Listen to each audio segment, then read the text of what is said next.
it's not like it's not like it needs to be as long as it is. You know, in the end, most shows the content's going to be. All right, hey, welcome to the first promo, and I screwed up already.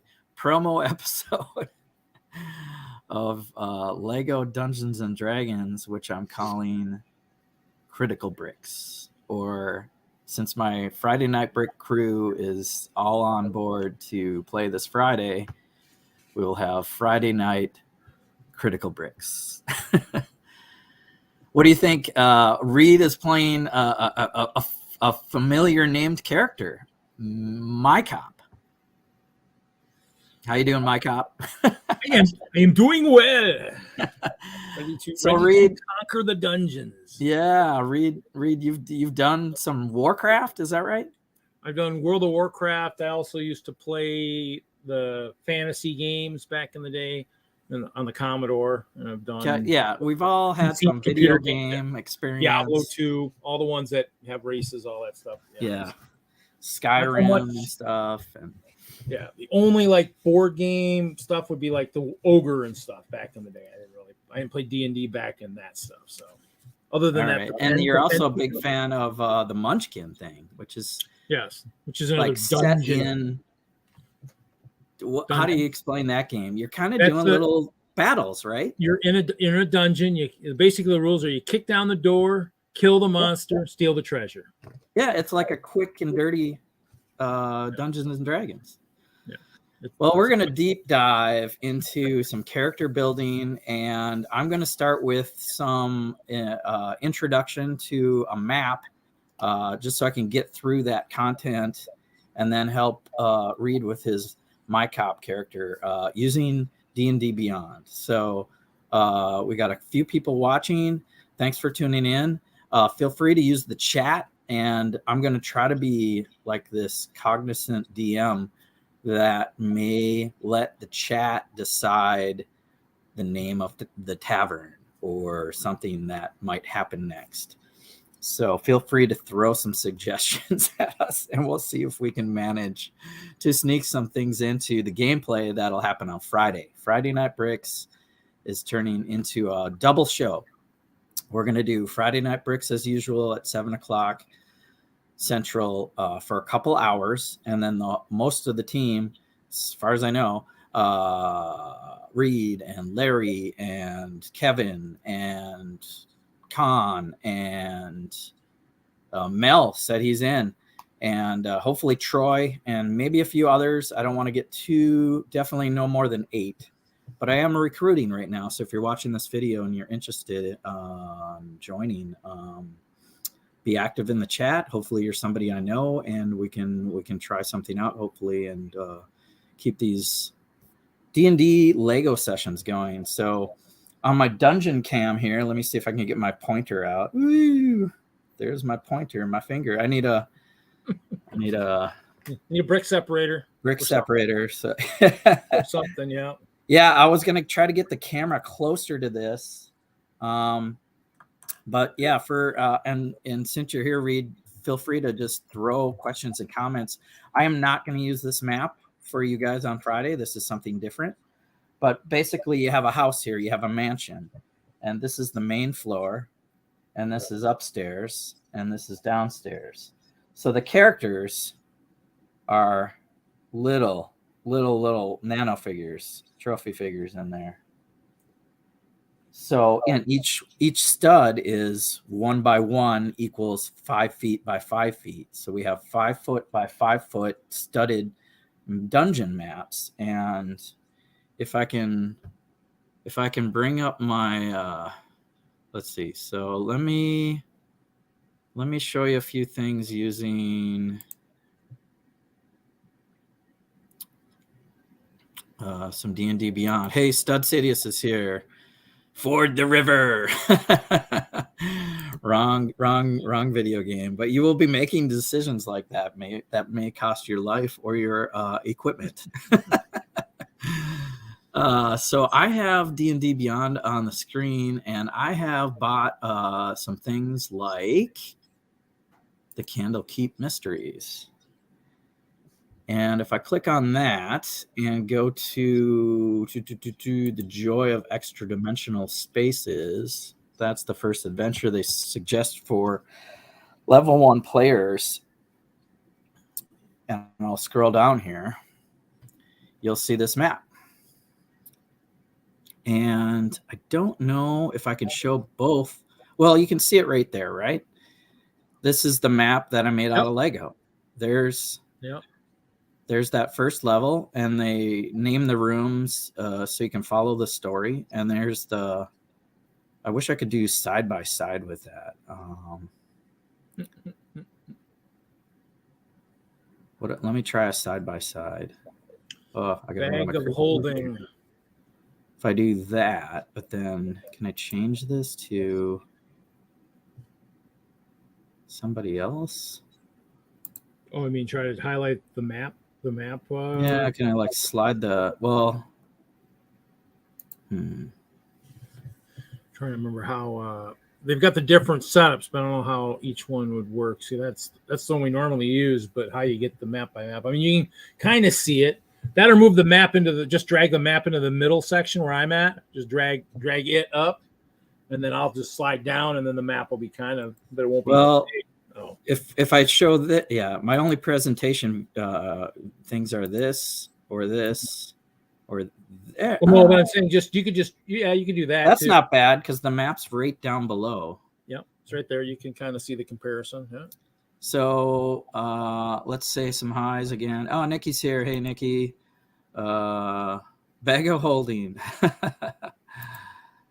In my bag of holding, we have some tools called DnD Beyond, which you see on the screen, and then my Lego skills. So you see Fizandia's mansion here that I've recreated in Lego form. And I just wanted to show you that I basically pulled this map off of the book and boom, made it into this. And like I said before, each character is like a nanofig, or you could be, I made some characters that are like just a cylinder with a couple studs on there for a face and hair.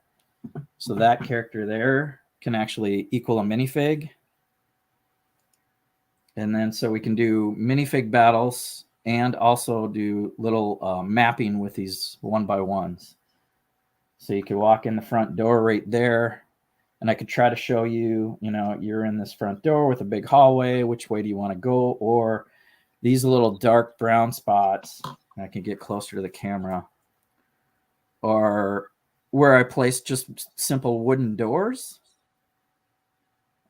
And the rest are interior walls in tan. And the rest are details. They could be creatures. They could be a chair. They could be a shelf. It could be a monster or some vials or something. You don't know. There's a frog over here. It could be a giant frog. Probably is. So that's one example of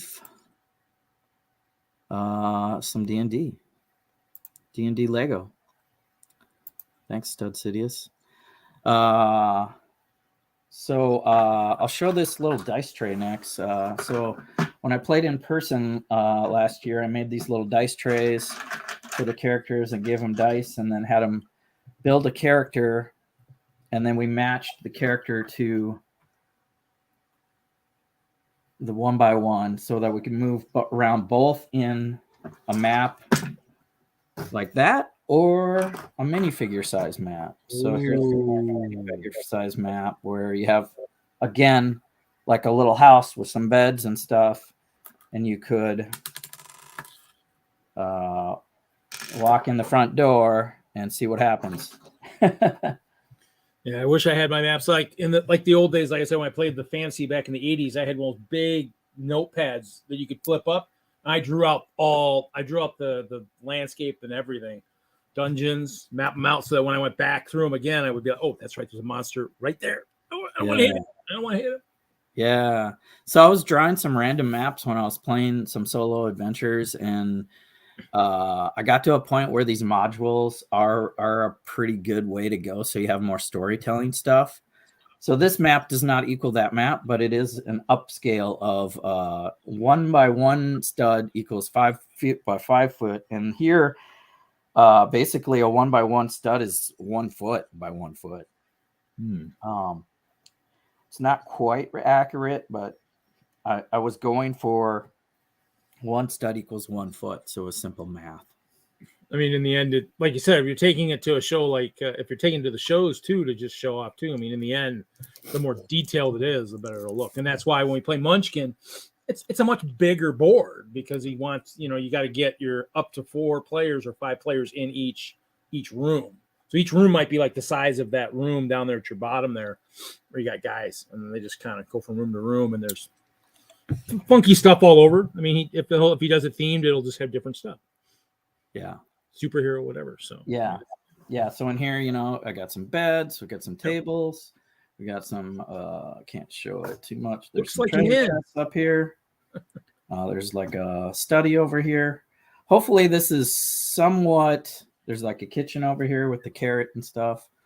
Hopefully, it's detailed enough where I can show you a little bit of where you can go, but obviously you haven't seen any monsters or characters in this house yet. So I can say if you go in that door, all of a sudden I populate it with a few characters.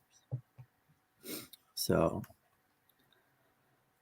yeah, Nikki wishes they came up with this idea with an X, and instead we had cardboard pieces. Yeah, this is where I think hopefully I'm going like a whole nother level, because people are using minifigs for Dungeons and Dragons as their miniatures, but I want the map to be made out of Lego also. So that's what I'm bringing to the table. I want to have Lego dungeon maps, and I might not always have them, but I've got a lot prepared. So those are 2 examples of some. Oh, and I made this too. This is kind of cool. Dungeons and Dragons icon there. So Reed and I are train fans. In my one world, but now this train's actually broken. Jeez. There we go. So this is again would be like minifig scale. So there's that character, and I could populate it with some baddies, and you can do your movements and your attacks. And I hope this will be like something that we can figure out on the stream with a few extra people. Like my good friend Mel. Sorry for the lateness, friend. Hey, that's all right. This is just a casual. Let's figure out Lego Dungeons and Dragons. Oh, I hear you, man. I hear you. How far you gotten so far? I went through a lot of mapping. Okay. So as you can see here, I've got a character that hopefully, like when you see this, and if that's your character, then I could place you on the grass area and say you might want to do movement up the railroad tracks, cross the lava, or whatever you want to do, and hopefully I can do that movement for you guys virtually, right? Okay. And if there's a bad guy, like this might be Reed's wizard guy. Okay. Here's a question. And you probably, I'm sorry to track. So, like, say if you got the regular players, right? You got players in the game. Should you like create some type of print of the map so that I have it, so I know, even though you're showing which way we're going, Yeah. maybe I'm trying to build my strategy so I can like actually have like maybe a print of the map with me when I'm playing. Well, I'm building the maps, so Yeah. I have something like this. Where right out of the book, I could share with you, and it says here, view player version.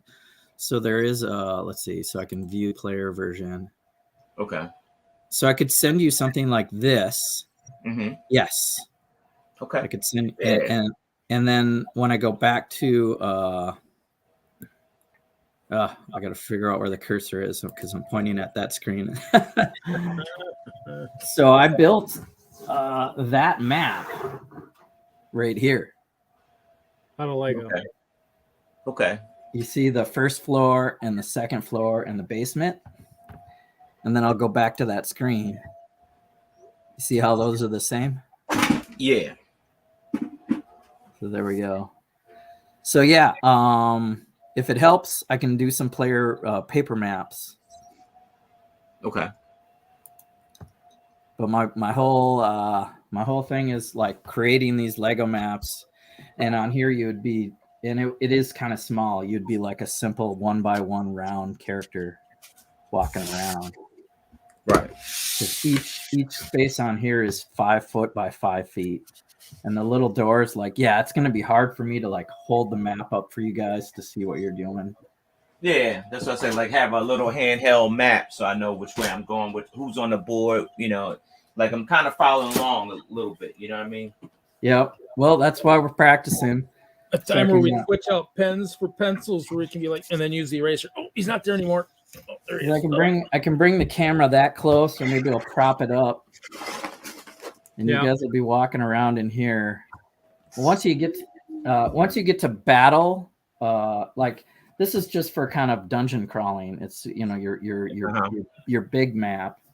Once you actually get to battle, it'll be more like this, a bigger map. So you can see the monster and how close he is. And, if we can technically see him, I mean, technically, like you said, I mean, if some races might not be able to see more than 5 feet in front of them, others might be able to see 60 feet. You know, some characters might be able to see it, whereas others can't. So I guess if one character can see it, everybody can see it. Is that how that works in D&D? So if you've got somebody that's got that sense of if you're in the room, if you're all in together, your party's together. You can everybody can see another character. So if you and Mel are right here walking down the tracks, I'm going to leave the Lego version of the map available, and then I'm going to talk you through the story. And a lot of it's not like a video game where you want to get close, but you really just need to describe like you got that close to that character, and now it's hand-to-hand combat basically. Okay. I mean, I guess it's in terms of what I'm kind of playing with right now. Do you have like hold on? Do you have like what race you are and class you are?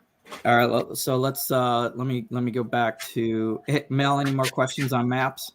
No, that was it. Yeah. All right. You good. So hey, let's say did anyone say Mayo? And Hawkeye Lego Man. You are in time if you want to talk character building, because the first, where are we at? Where's the darn clock on here? Clock for what? How long we been streaming? 18 minutes. It should be in the upper left-hand corner of your StreamYard. No? Oh, there it is, live. You guys are catching me off guard, out of practice. So the first 18 minutes, we did some introductions to Lego maps, and I showed a 1x1 version of the map, and here's basically each stud equals 1 foot, one foot by 1 foot. Is the dungeon cam using L gauge? Yeah, so there are going to be railroad tracks in this world, and maybe it was from a long time ago and they're defunct, or maybe they're steam power and clockworking some vehicles on these rails. Because I got some guys in the Model Railroad Museum that are playing with me in person, and I wanted to make it a little more familiar for them. So, yep, we got some L gauge.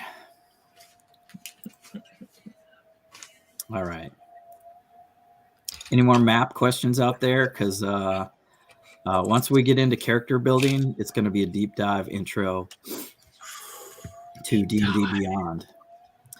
How about in the chat? Is anyone using D&D Beyond or playing Dungeons and Dragons? Let us know. So if I share my shared screen again and to get this map off the level, what I can do is I'll go to the main screen, and I've bought some of these source contents, but the players can join and make a free account. And if they join my campaign, as I click on my campaign here, I have my Forgotten Rails world that I made with my in-person friends. I've got a Candlekeep Mysteries campaign, which I just created to practice, and that is that first map, that mansion that I showed. I've got a different plan of where to send you guys. Here is my Critical Bricks new campaign. So if we view this, I have one player playing. Reed has joined. So my cop. So what I can do, so Mel, once I'll send you another link, but if you use the DnD Beyond and start creating a character and save a name, I sent a second email to join the campaign, and that'll pop you into this window where Reed, this is Reed's character, but me as the dungeon master controlling the campaign can actually click on his character now and put him in the game. And I can help him. I can help him with some of the creation of his character, or view his stats if I want to do something in the game that has a passive perception or whatnot. Okay. And basically just kind of help you guys through your characters. So we're looking at Reed's character, My Cop. And we're going to choose a race. And we know Reed likes his bears. So we've chosen a bugbear race.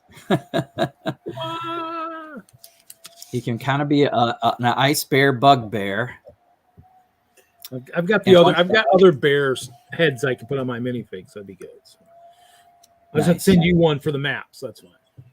Yeah. So I've got a typical ice bear, but maybe Reed, you guys will make minifigs, and I will try to copy. I've got your sig fig, so maybe I'll just use your sig fig with some alterations. Yeah, I probably have extra of the other. When we use this big map. So yeah, I was looking at the different classes. That's why I was wondering in terms of what people like, because obviously the goal is to pick characters that augment each other, so you're not all one thing. It's kind of funny because I hate to say this, but after seeing Lego Masters and stuff a lot, you might not think about it, but I do a lot of singing in my car. I almost was thinking of being the bard, but I hate to go after Boone stuff and start singing in D&D campaigns. I don't know if that would be treading on his footprint. This is like those red bowling shirts that you got with the yellow writing. Okay, so I'm used to treading on other stuff. Is that what you're saying, Mel? Yeah. I'm totally going to borrow from Critical Role. As you can tell, I'm calling it Critical Bricks. So we are all good with stealing ideas and content. We're borrowing. We're borrowing. Yes. Borrowing ideas until we make too much money, then we got to pay them all their royalties. Nikki has played 5th edition. This is 5th edition. They have not changed from 5th edition for a few years now. It's just using another service like Roll20 or D&D Beyond with 5th edition Dungeons and Dragons. So I'm glad you threw that out there, Nikki. Thank you. Hawkeye does not D&D. He's here for some entertainment and experience, and I want people to experience it because I think it's easy to jump in, and with a group of people that we have from Friday Night Bricks, we'll start a party like that and hopefully roll with it for a while. So Hawkeye's saying he wants to be the rock. So just get one of those, Lego brick rocks and just put an HL on it. And, every time that, boulder falls from the sky, oh, look, Hawkeye's falling on us again. Nice. So, yeah, that was another thing I was thinking, Reed, is you could have pets and things, and you probably figure this out. So I wouldn't be surprised if maybe a D&D Chester made an appearance somewhere in the game.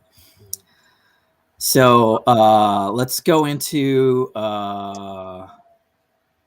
Reed's character. Let's assume he's going to stick with the bugbear. It's I'm not going to read all these things, but this is what's cool about the app is you can click on the link, and if you want a lot of details on bugbears, it's all right here. And it'll tell you what your ability score increases are and stuff like that. And in a non-digital world, you'd have to do this on paper and say, write down that you are sneaky and proficient in stealth and keep track of that. Whereas when we finish your character, it'll just it'll put it right onto your page for you. And then I basically would suggest printing it out so you have a paper version of a digital character. All right. Okay. Sounds perfect. Thanks, guys, for throwing stuff in the chat. Okay, so we've got a bugbear. Okay, that's a different page. Go back. Let me close this one. The thing is, when you click on a link, it might shove that tab to a different. So now I gotta no. Oh, here I am back on that tab. So real quick, let's just move to the next thing, and then maybe we'll come back and describe some of the things that Reed chose by being a bugbear. The next thing we need to do is choose a class. You got your typical barbarians, bards, clerics, druids, fighters. There's a nice monk class in this one. Paladins, rangers, rogues are thieves, basically. And you have sorcerers, warlocks, and wizards, which are your big spellcaster characters. Reed, I think we were talking about you being a mage. Wizard, yeah. So wizard. That or the bard. I mean, it's one of the two. Wizard's fine. A bugbear wizard is kind of a weird alignment of things, but it's very fun to do opposites attract or things like this where your character has a flaw, where a bugbear would probably typically be a barbarian. But if you want to be a wizard, it tells you what level some of that stuff would be, blah, blah, blah, blah. We won't get into it, but we'll add that class, show you how fast we can kind of create a character here for Reed. When you see this drop-down box, proficiencies lit up with a blue thing around it, that means you have some choices to make. So Reed, when you do this, I'm going to have you do this, and then maybe I'll just refresh my screen. Okay. Are you on the class? Are you following along? Can you refresh and see this? Let's see. Or you could share your screen, and I could try to guide you through it. But do I want to just view or edit for mine? Would I want to just edit? You can't view it until you finish these boxes that are blue and with the exclamation mark. I think actually you can save your character. Okay, I see. Yeah. Okay, so this is showing you you have some action. You have some options to collect. So if I drop that box down for a wizard, you have 2 skills that you can add. And this will be like, if you want to ask me if you know something in history, or investigation is like when you're searching for traps. Perception will be finding traps, and investigation will be like trying to disarm the trap. And then there's things like medicine for healing. So if you want to pick something there, Reed, pick 2 things. And when you pick it, like I'll pick one for you. Arcana is kind of it didn't give any more info. All right. Well, we'll figure it out. It's basically magical history or understanding of like magical items. Okay. Oh, you picked insight, so it looks like I'm following right along with you. Yeah. All I mean, if you refresh, I probably did it. Yeah. Let me refresh. So Arcana investigation is what I have.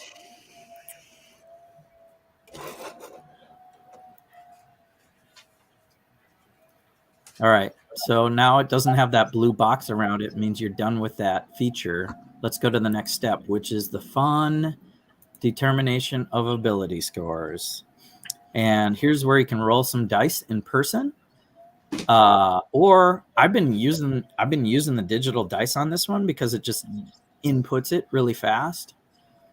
So go up to the generation method and pick manual rolled. Maybe we should follow you. Do you want to share your screen? Can, yeah. I'll stop sharing. And let's have Reed share his screen. I'll just walk. It'll be easier for me to walk you through if I can read it. Well, I got it on my screen. So it might be hard for people to read at home. But we'll work so it shows through manual rolled up top, and then all the boxes are blank behind that. Strength, that's dexterity. really small. So now you see in the green area where it says roll. Go ahead and hit a roll. And it digitally throws some dice on there. Oh, that's cool. And adds them up. And that's a good roll. Go ahead and roll for all 6. And that'll be... And if you get a good... You're doing good. I would say if you get anything under 10, we'll redo it. You're doing awesome. Holy moly. Was that an 18? Tell me what you got, because I can barely... Okay, there's a 10, but that's okay. 110. 15, 16, 13, 10. That's good. All right, no whammies. 14. Nice. That's going to be a high one. 15. Oh, you're solid. So now you want to keep that. That's a really good roll, Reed. The red box is re-rolled. Don't hit that. Let me see if I can refresh, because it's hard for me to actually see that. Yep. Oh, so is that the ones? So it has a drop down where you can pick which ones you want. Is that how that works? So the drop down under there is where you want to apply that number. And this is where I usually grab my hardcover book and look at the wizard. Yeah, that's what I did too. I mean, I'd re-roll because they did that in the old when I was playing the fantasy on the Commodore, and I was doing that. You don't get to add it. You just re-roll it until you get something you like. So I mean, it's always totally random. It's crazy. Larry's in the chat. Hey, Larry. He's looking for the. I'm gonna link him. Give him. I'm gonna link. He's gonna join here in a minute. Oh, is he? Yeah. Where's my phone? I don't even know where my phone is. Let me find my. I got it, Jesse. Keep going. I got it. Okay. I don't even know where my phone is. Sorry, Larry. You're dinging me. I should. Oh, it's my phone's hooked up to the camera. So it's the other camera. It's the other camera. Yeah. It's on the phone. I'm using it for the map. Yeah, I got it. Tell him I got it. Tell him stand by. Jump in, Larry. Let's talk D&D. So we're creating Reed's character here, and my suggestion, based on the book, Reed, is that you should pick intelligence for your highest ability score. Okay. And then for second highest,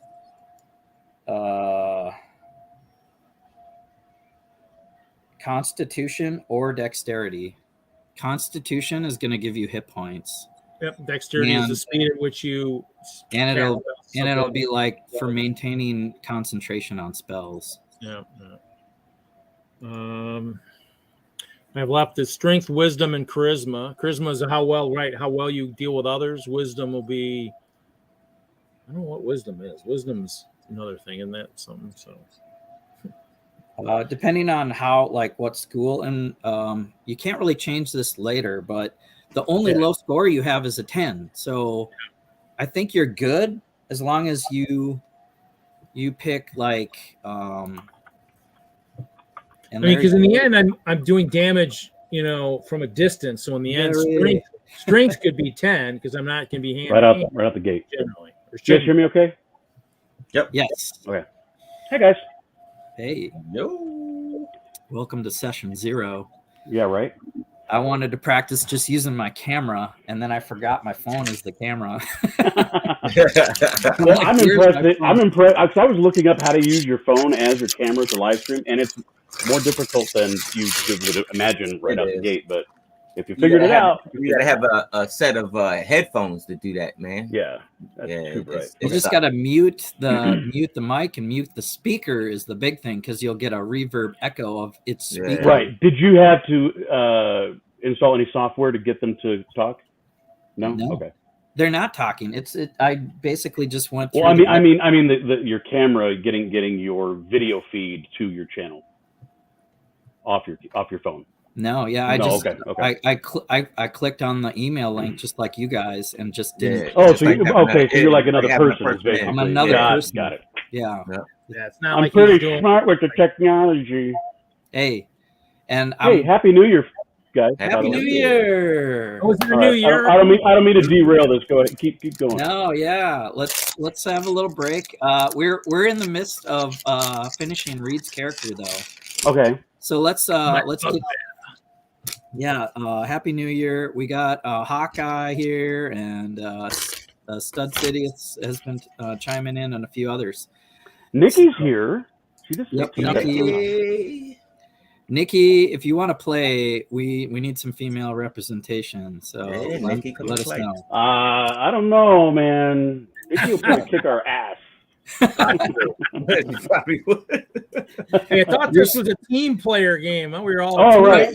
If you invite a good player, she should be helping you. Oh, okay. She shouldn't be stabbing you in the back. No, I would love to have Nikki play with us. This isn't like Versus where we're like competing against each other. She's stabbing you in the back. You shouldn't be stealing the treasure that's rightfully hers. Okay. So I got a little bit of time. I just wanted to peek in and see what's happening and what the plan was. And so I did download the DnD Beyond on my phone. Okay. But is it also a website? Right. Yeah. Okay. That's what we're doing right now.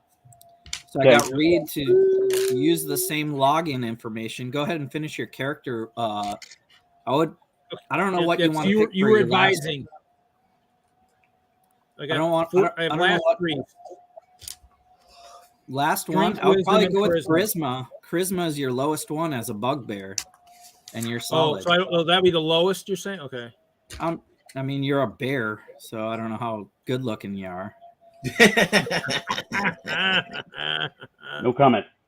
Yeah, but usually charisma isn't that for how well you deal with others too? Sometimes. Yes. So I mean, it is how well you will maybe persuade somebody, like sweet talk them. Because in the end, if I'm a wizard, strength generally isn't the big thing because I'm not going to be doing hand to hand. That's where strength usually is it not? Generally, that's at least my understanding from all the years I played. So charisma, if you're in the school of enchantment for a wizard, you may want that higher. Okay. But if you don't pick school of enchantment, you might be doing more. We'll have to figure that out later. So it's up to you. Whatever you do, I'm just giving you a little bit of advice. It is weird that the bugbear is a wizard, but I like it. It's awesome. Well, that's why I was saying. I mean, I could be multiple things. We just need to figure out what people like to play. I mean, obviously, I'm used to playing a wizard in some of the games I played, but What are you? What's your character? What were you going to be? Were you going to be? I mean, that's the thing is, He's a goat. I'm the DM. I'm all the non-player characters. Oh, you're not even. Right. You don't even. You're not even part of the party. So in my in person, I only have 2 other people or 3 other people queued up. So I actually played with them. But if I have 4 to 5 to 6 players interested, I'm not going to play with you. I'm going to play all the monsters. Right. Okay. That makes So sense. Larry, what are you going to be? What kind of character do you like? Well, if I can find, I actually have a character sheet, but I think it's in the possession of one of my kids. So if I can find it, and it's a brand new character, we played like, I don't know if we started a campaign like 1, so it's brand new. Yeah, this is. So what was it? A fighter or? It was an elf ranger type, Okay. as I recall. Iceberg, have you played? What do you like to play? No, I haven't played, so this will be my first go around. So I'll probably sit down and decide tomorrow. Well, okay, so Ice is gonna be the warrior. We're gonna sacrifice Ice. We're gonna put him on the front lines. He's gonna do all the hacking Wrong. and slashing.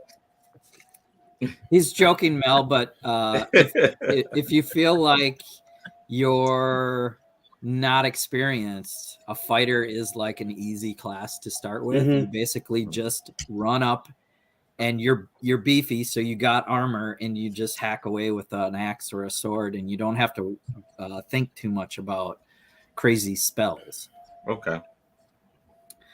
As a ranger, and Larry has a little bit of experience, he'll have some spell casting abilities, but not much. And then he'll be kind of sneaky, or like the scout. A ranger is kind of a scout.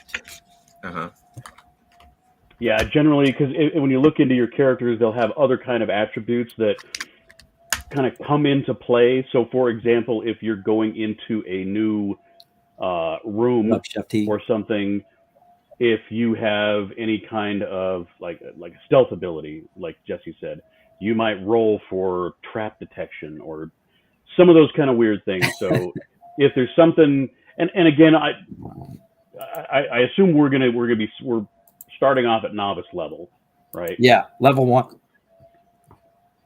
Level 1. Perfect. Because I'm a new DM also. So it teaches me how to play with you guys, and you guys learn the game. Like for Mel, it might be a first time, and but I got from level 1 to level 2 in one night. Yeah, it's kind of weird having a couple of fights with spiders and skeletons and snakes and gelatinous cubes. Gelatinous cubes. It's a little further down the line. I don't know. It's been a while. Stud Sidious, yeah. I have some big map plans, and I have pre-made some smaller scale things, but minifig scale. It's why I'm building things like the Monkey Kid Flower Mountain Fortress, because that might be like a level that you explore and go into the waterfall that actually separates. Maybe. All right. Let us know if you have D&D questions in the chat. Otherwise, we're going to go back to Reed's screen. And he has picked his characteristics, right? Let me refresh. Yep. So do I go ahead and apply? Go ahead and apply then, correct? Let me refresh. And then, yeah, that looks good. So you went with strength.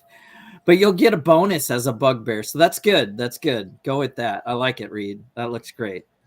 I was gonna say, because as a wizard, I shouldn't be on the front lines. But I mean, I guess I can make strength stronger if you think I might have to at some point. No, I think it might be a great optimal player. You have a bugbear race that might help you with strength. Okay. Unless you. So, like, if you want to optimize a wizard, and you think charisma is helpful, then you might want to pick a different race. No, I mean, everything's like you said, it's pretty close. I mean, dexterity and constitution and intelligence are the highest. So, I mean, we should be good. And then it says ability score increases. So, yeah, click on that. Okay. And click on, basically, with your race, you can either increase, 3 different things +1. Or 1 thing +2 and 1 thing +1. So you could increase strength right off the bat by 2, and then one other thing, or spread it out 1 + 1 + 1 + 1. And then, yeah, go ahead and hit that green box for apply ability scores, because that was a really good roll.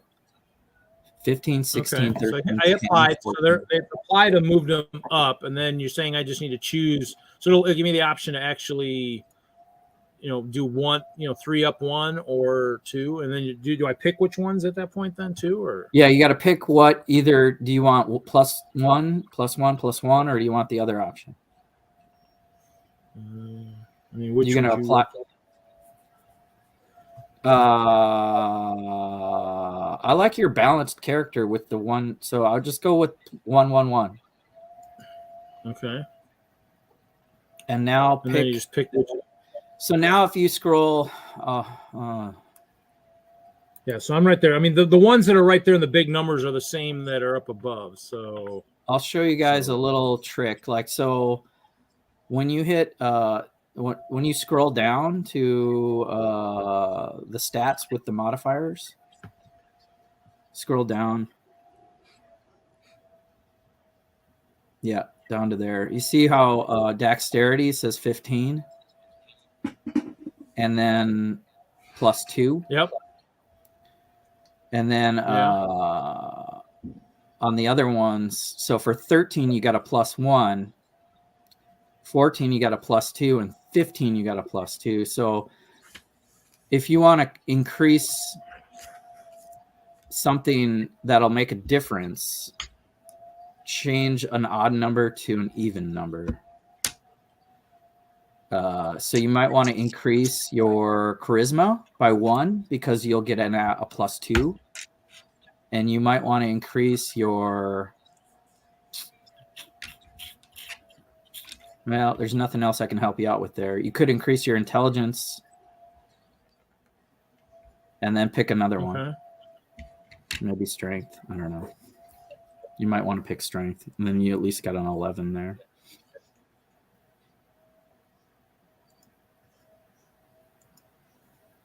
So, Larry, when you see these blue boxes, which read it's helping you, like, you need to do something here.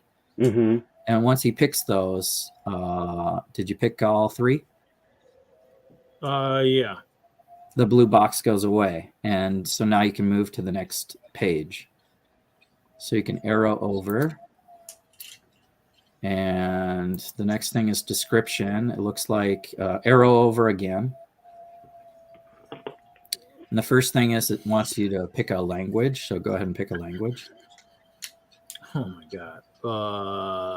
Yeah. And it looks like I picked Vulcan.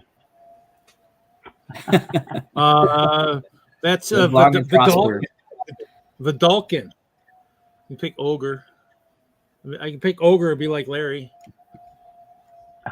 Pick his language, native tongue. So is there a certain one that makes the most sense? Well, you're a bugbear, so yeah, I would probably go with something like a giant or an orc or an ogre. Oh, okay. And then it would. So that means I can speak to those. Like I would say, in most of the games I play, giants are generally pretty brutal. So I can speak giant. I might be able to coax them into being a little bit more on our side. Is what you're saying? Yeah. If I can Yeah. speak giant. Maybe. You'll at least be able to speak their language. Get out of the way. If they don't speak common, then you'll be able to speak their language or read their language. Like for, Dwarvish, there might be some ancient writing on the wall that you can't read unless you know Dwarvish. Belloc. So now I get to pick like my background. So picking background as a wizard, probably Sage or noble. Sage, maybe. Sage is pretty good. Let's see. Sage is the suggested one. That would make sense.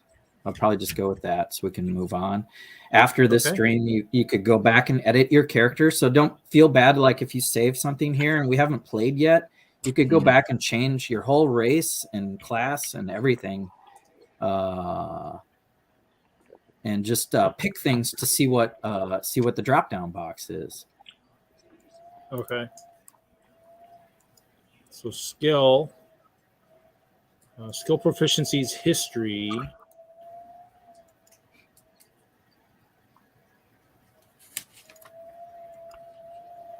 So you pick Sage, and then now it gave you another language, and it gives you a skill. So we'll see that on your character thing.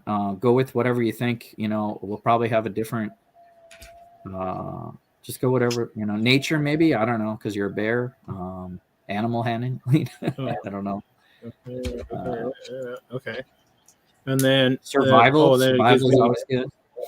Have you looked up a picture of a bugbear, Reed? Kind of. Yeah, they're they don't look like bugs or bears.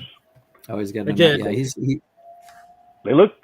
almost more like werewolfy looking guys, but ogre, like a ogre or something. It's weird. Nikki's asking, does it say anything about the languages that are good for bugbears? Yeah, it's really your choice. This is where you get to create your character and make it unique. So if you have a bugbear that can talk Dwarvish, that's just what it is. Where is Nikki watching? I don't know.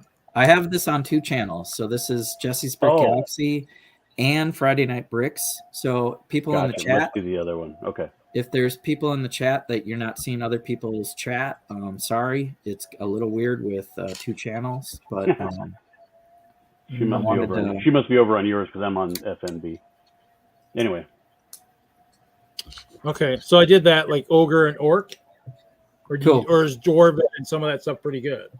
It doesn't matter, Reed. That's great. Okay. Let's just go to the next step. Okay, so just go back up and go to the next step then, or whatever. Or that blue arrow right there. Yep. Okay. Choose equipment. And then, so the next thing we're gonna do is choose equipment. And for all the characters, so if you actually click on the word equipment, it'll just give you a standard allotment of equipment. If you click on the word gold, it'll give you gold, and you have to go in and pick all this stuff. So I think for level that can get at the very beginning, that's almost pointless to do that. I think just go with your standard pack of whatever and for level 1, pick the standard pack. So I'm following along, but I'm actually on a different website. And so real quick, probably because I'm gonna split out here in about 5 or 6 minutes. We're gonna do this on Friday night. Yeah. Yay, cool. Yeah. What all do each one of us need to do besides build a character? Because all the dice rolling and everything is on. It's going to be done on the website on screen. Is that your plan? No, you can do that, but like you said, it's fun to roll real dice. So bring your real dice, and you'll just roll and just tell me what you got. You'll just have to.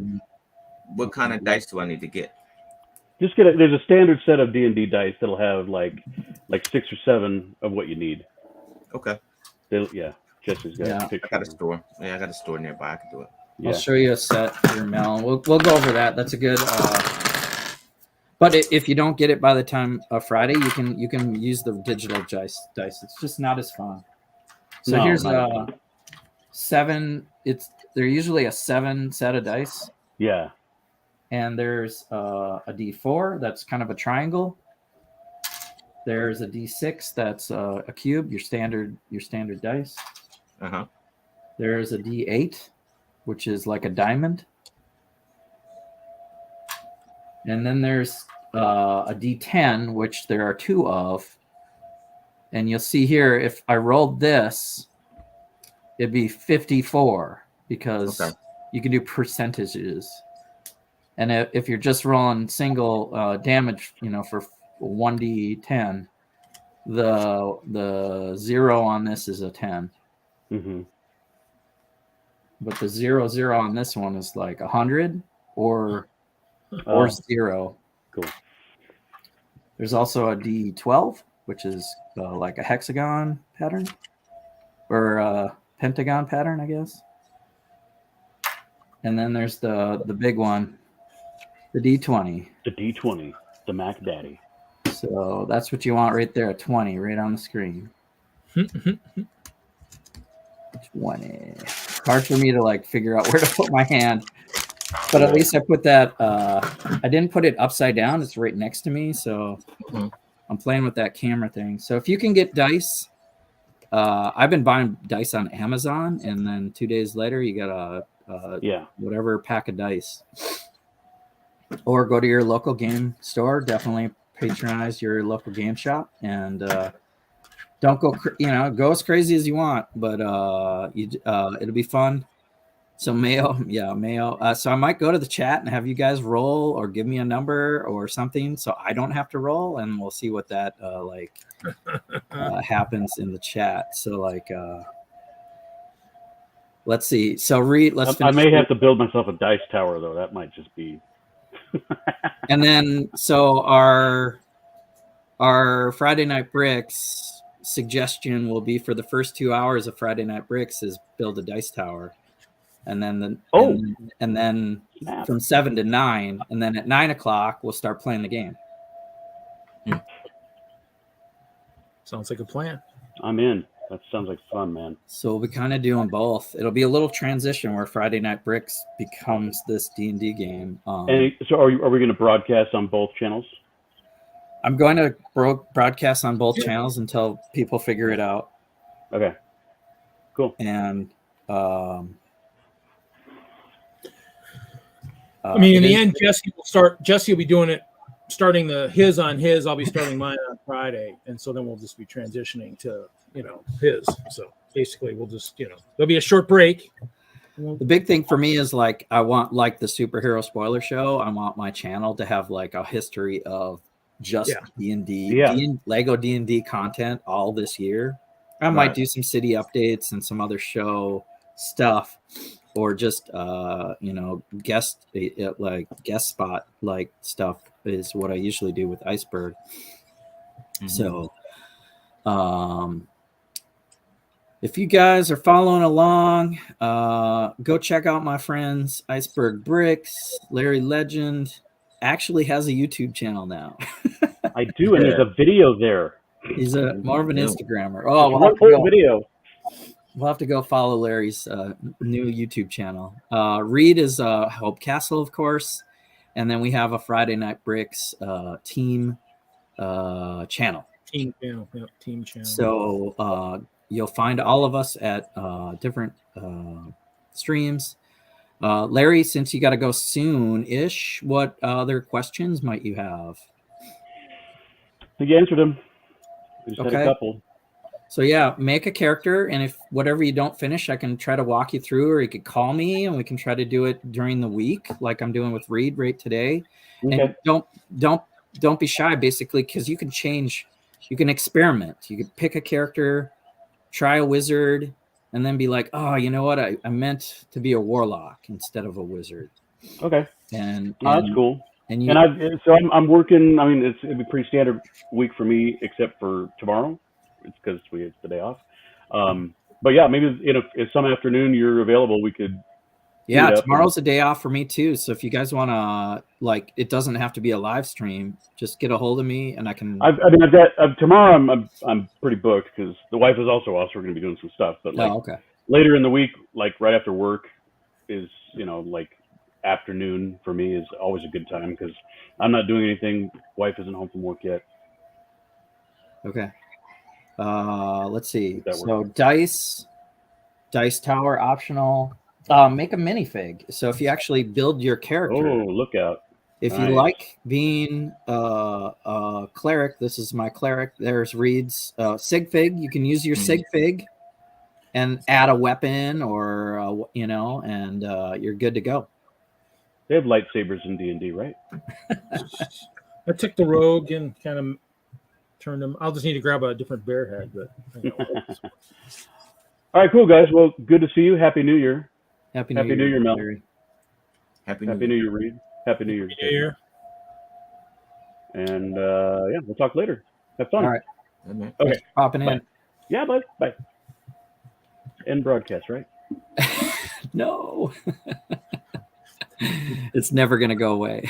No, it's never going to go away. That's going to be the thing. That's going to be the theme. Well, that should have been just a theme for 2021. It should have ended at the end of 2022. It shouldn't have been. You shouldn't have done it this year. Well, it's this big red button in the corner of the screen, you know? It's just like... Yep. End of broadcast. Yeah. It's big and it's red. And it's like, oh, yeah. Stop. Yeah. Okay. Yeah. I need to leave. Yeah. All right. We've been going for an hour, and it's taking a lot more time because I'm explaining it. I'm trying to visualize it with Reed. But you have your equipment, right? Yeah. So do I just hit add starting equipment, the red button on the bottom then? Yeah. Because I just hit that. You picked your options, and then yep. Yeah, I just went with whatever the thing was. So. And then it says current inventory too. There's a current. Okay. That looks other possessions. Okay. There's some add items, but it didn't give you too much. But we'll talk about that later. Let's just go with that and hit the next button. And now you're done. So now you can view your character sheet.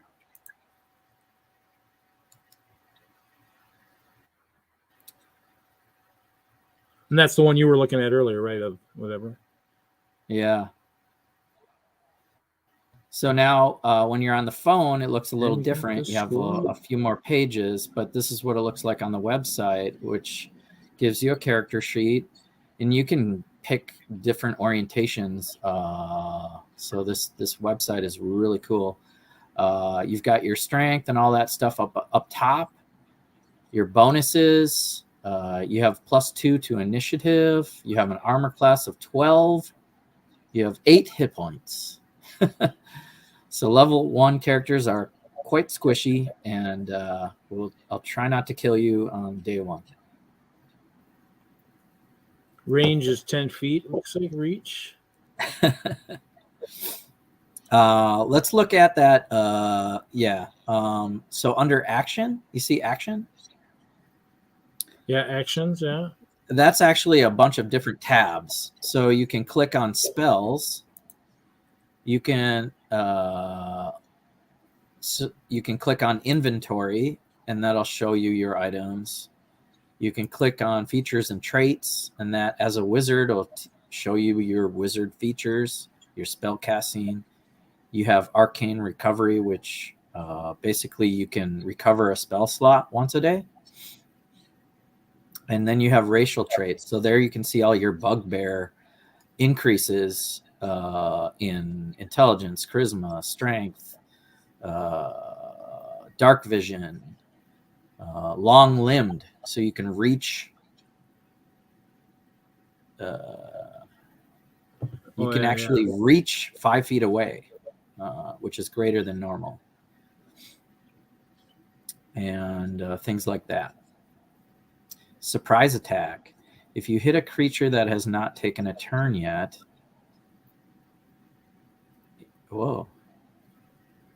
in the current combat with an attack roll, it takes extra damage. So if you attack first, Reed, and it's a surprise attack, you can add a 2d6 damage to whatever that is. So you'll want to remember that. So you go back to your action. Let's see. And it says it down there. Oh, you haven't wielded any weapons. Well, if you hit them with your hands, it's +2 to hit, but your damage is 1. But a surprise attack would give you an extra 2d6 damage. So let's do this, Reed, and Mel. This might be cool for you to see if you don't have dice yet. Reed, go ahead and click on the +2 to hit on your unarmed strike. Click on that. The +2 here? Yeah, click on it. You click on it, and it rolls a dice. Oh, okay. See that, Mel? and it does the math for you. So you got a 10 plus 2 equals 12 for 1 damage. And then if you scroll down to that damage, the 2d6, click on that 2d6. Yeah. Click on that. And it rolls 2 days and does the math for you. So you did 1 damage plus 9 damage. That's pretty beefy for a wizard. Hitting somebody with their hand. That was a sneak attack. You can only do that if you surprise somebody. Yeah. That's a lot more damage, though. Well, yeah, because I think when I got the weapons of it, gave me a spell book. Didn't give me a quarterstaff, and that stuff automatically didn't give me any kind of a weapon to wield. I think that, and I wasn't watching. We'll have to go back to that and figure out your inventory, because it should have gave you a choice. Maybe you didn't pick one. And let me do it myself here. Let me pull you off the screen here. Let me do a stop share. And then I'm going to go to present. Stop sharing. Yep. Okay, there we go. Okay. And then I'm going to go to your character. And then, so I'm on your equipment here. Starting equipment. Oh yeah, you didn't pick this. So you have to pick. You probably can't read it on my screen that I'm sharing, but there's a quarterstaff or dagger, and then a component pouch, or there's 3 different things there that you have to click on the checkbox. Okay. And add the equipment. I guess you could do that. You don't have to be on the screen, but you could do that again. It might double up. It might double up the already checked items. But so you might want to uncheck the other ones, but I don't know. Okay, let me take a look at that and see. And then add, so then you'll have a quarterstaff or a dagger or whatever you pick. Then you'll have a different weapon.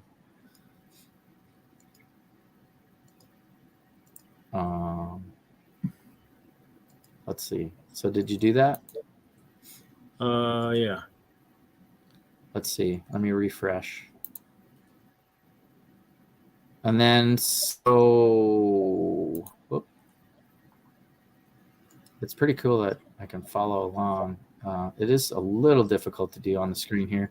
We shouldn't have to do too much of this in game. You will track your character, and I still don't see that equipment yet, but once you have it, Reed, you have to manage your inventory. See this button right here? Yep.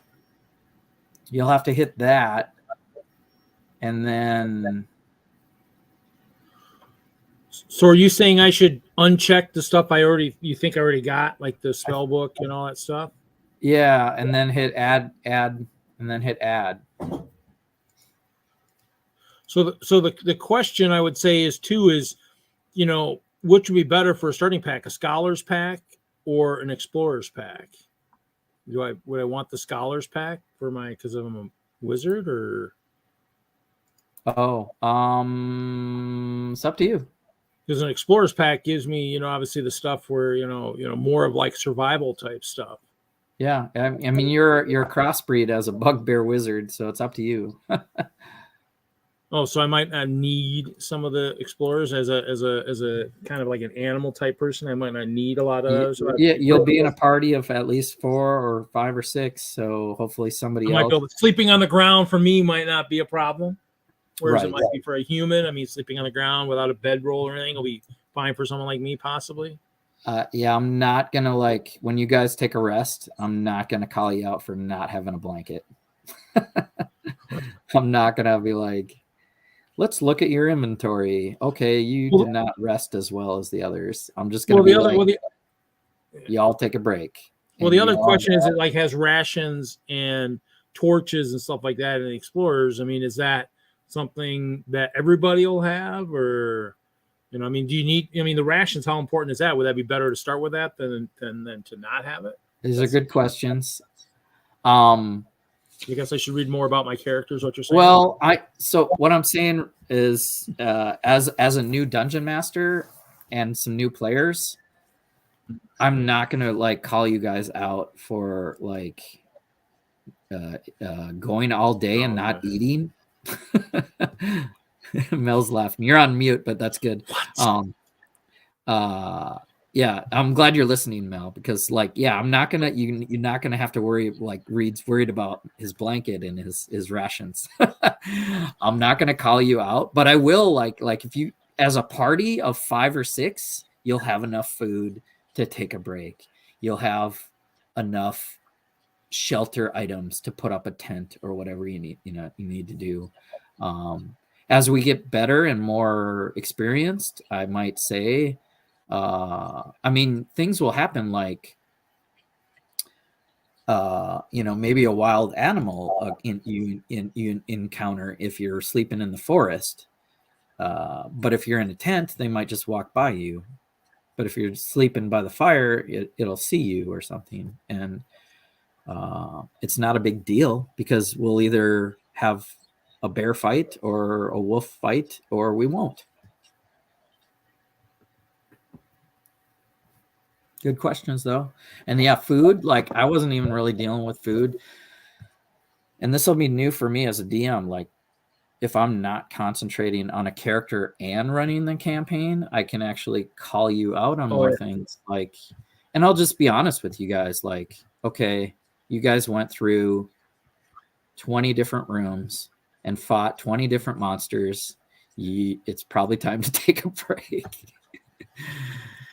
And I'll try to embellish the story a bit, like somebody's getting tired and, whoever's hurt the most, or if somebody's been carrying some equipment, it'll be fun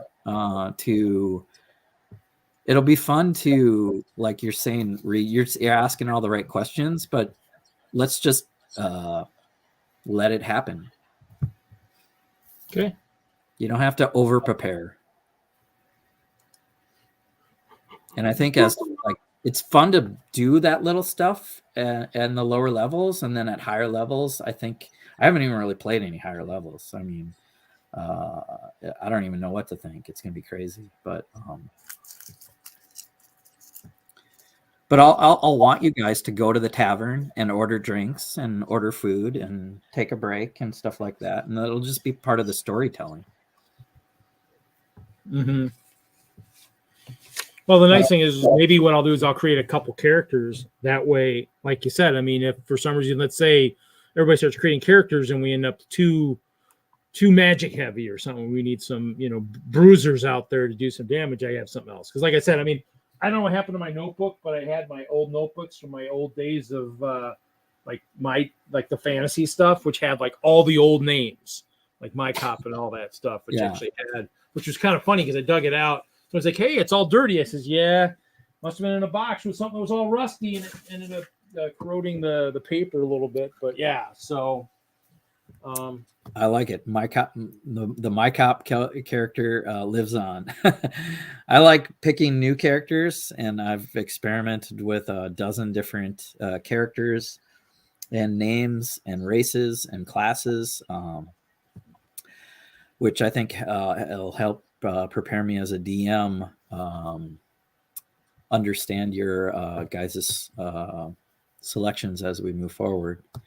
I wasn't, I knew Reed was going to want to be some sort of bear, but a bugbear wizard, that kind of caught me off guard, because a bugbear would normally be a fighter or a barbarian. So, but it makes sense. He kind of has his ice bears with like magic spells and stuff. So I guess it's definitely a Reed thing. My Cop the Magnificent. And then I like how he did that. I will probably have you guys change your screen name to whatever character name so we can easily kind of follow along. I don't think we need any other big graphics. We'll figure it out.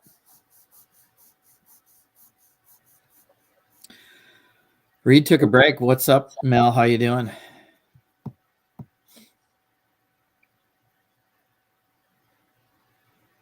Can't hear you yet. Oh, sorry. I'm good, man. I'm good. I was just sitting back. I'm doing Lego, so that's why I didn't want to. You were. What are you building? What are you building? Or maybe you can't show. I can show. It's on the shelf now, so I can show. That's the fire truck. Cool. The fire command. Fire command. So I got the whole box of all new city sets, and so but it's been a busy holiday, so I haven't had a chance to sit down, build them all, do reviews for them. So I'm gonna do them, get them out the way. Yeah. You got some. Trying to finish this thing here, so. Your commission, yeah. You got some Lego tasks in front of you. Yeah, bro. I'm this is a commission, so it's done. I'm just waiting for some minifigure accessories to come in. And let me know how things proceed, and maybe we should talk more offline, but about the comic book collaboration thing, because once I get into this D&D world, if everybody keeps coming back for more, that's going to change my time allotment for said collaboration. That's an old map of one of the fantasy games I used to play. So I wrote down all the towns and the inns and all that. So I had a map, but I had. I even map out like dungeons. So it'd be like know where, certain things were. But this isn't as good as it could be. But yeah. But you had to have, you had to write down like what their spells were or what their potions were, what their experience points were. Because when you went back into town, if my cup still is a million points of experience before it hits the next level, I need to know how to because it says how many portions, how do you want to split it? I do the math real quick. It says you got so much experience. I'm like, okay, let's see. Okay. I'll do 1 here, 2 here, 1 here, 3 here, 1 here, 2 here, and then just splits it up. But obviously this tells you right there, if he needs 1 million hit points, this was well into the game. If he needed 1.2 million hit points to go up to the next level. I'm glad you brought that up. So I'll probably be using some paper also to keep track of monster hit points and stuff like that. But you guys will need to keep track of your own hit points. Hit points, okay. And the app, the DnD Beyond, that's showing Reed with his 8 hit points. You can do it right on the app. I think paper's funner, but you can go right here and say you just took 3 points of damage, and boom, you're at 5 of 6, 5 of 8. Oh, yeah. And then once you take a long rest, there's a button right at the top, Reed. Look at this. There's a short rest and a long rest. And if I hit the long rest button and then confirm it, it gives you your hit points back. So if you take a short rest and we go back into fighting, I might be still at like 6 of 8. I might not be at full strength. Yeah, short rest. So let's do let's give you 7 points of damage, and then let's take a short rest. It automatically apply healing with dice result. So you only get a 1d6 plus 2. Take a short rest. And right now, you have to do that manually. That's where. But if you hit this reset, not maximum. Apply with dice result. Wizard hit die. Oh, there we go. So there. Take a short rest. Confirm. Did it roll? No, it didn't roll. Try that again.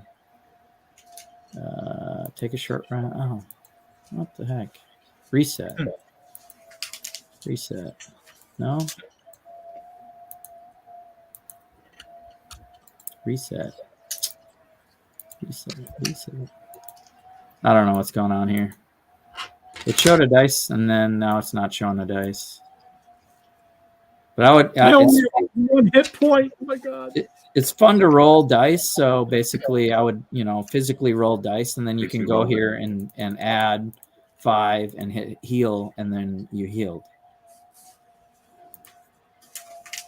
So hopefully you guys can do that fast enough on your own, keep a track of your hit points, and I eventually ended up putting it into like a plastic, so then I could also track down all my potions. So if I had like healing potions or magic potions, I knew how many each guy had for inventory. Like I'm like, I gotta heal my wizard, and then I had the towns. Like the party is. Well, obviously, you can't be in two places at once, but obviously, the last time I played, it is. So look at all these towns. Reed's got some old school experience. I like it. Nice. Yeah, well, I'm glad when we rolled. That was where I would roll because it would just give you all. Oh, six, yeah. roll Yeah. and roll and roll and roll. Yeah. I want 6 for that and roll and roll. Or just cross out the potion Well, yeah. I mean, this is on that stuff, so I'd use the dry erase stuff and just kind of remark it or whatever. But I mean, it tells you. I had the cheat sheet, so magic will give you how many points back. Healing pot, like a healing pot 10 gives you, 100 points of refresh and stuff. So yeah, because you find all different stuff in the dungeons. And let's talk to Hawkeye. Hawkeye's commented, if we have a minifigure or concept of our character. I believe he's a bit of a digital artist. Is it digital art or sketch art, Hawkeye? He could make a little icon character art for your guys' creations. So thanks for the offer, Hawkeye. He says, if you finish a character and have some ideas of what it looks like, maybe send it over to him and we'll get some artwork. I'm good with the minifigs. Like I'm gonna fig bash minifig into characters that you guys encounter, and I have no idea what some of these are, but I went to town. I was like, wow, like I got some crazy things here. These like all the dungeons I must have had. I was like, what dungeon is this? Like, gotta name it. Or was this something I was trying to build or something? Like, wow. So were you DMing? Huh? Were you the game master? No, this is Fantasy 3. So Fantasy 3 is a D&D, like a dungeon game for like the Commodore I played back in the day. Oh. So we just kind of played. I just played on the computer, so it was against So wow, I got a whole mix. But yeah, so in the end, it's just He does graphic, digital, and traditional. Yeah, it's I'm sure a little bit of both or all when you're like Kevin Hinkle's using the art pad and. Hopefully that's not a premonition there on that one. My cop was dead. So this might have to be my cop the second or third or fourth or. So yeah, I mean, in the end there were so many different games because I had Fantasy 1. Actually, Fantasy 1, 2, and 3. 3 was the Wrath of Nicodemus. Well, the things I keep trying to hunt for it, I can Steam and some of that stuff, but it's so old that nobody's putting it. That's why you saw me with the Commodore out for the longest time. I might have it for the old 98. Might be able to play it over on that one, but the newer machines are just too inept to play some of that old stuff. But I've got all these character names I can make. I just gotta remember what they were. Actually, if I look, I probably go back to the videos because I actually have the videos on my channel of like when I played Fantasy, because that's what Brett always was like, what are you doing with the Commodore out? I'm like, that's where a lot of the good games are that I have, Oh man, classic. All game. right, so let's see. Let me take the show over. I don't want you to go down a Commodore 64 trench hole.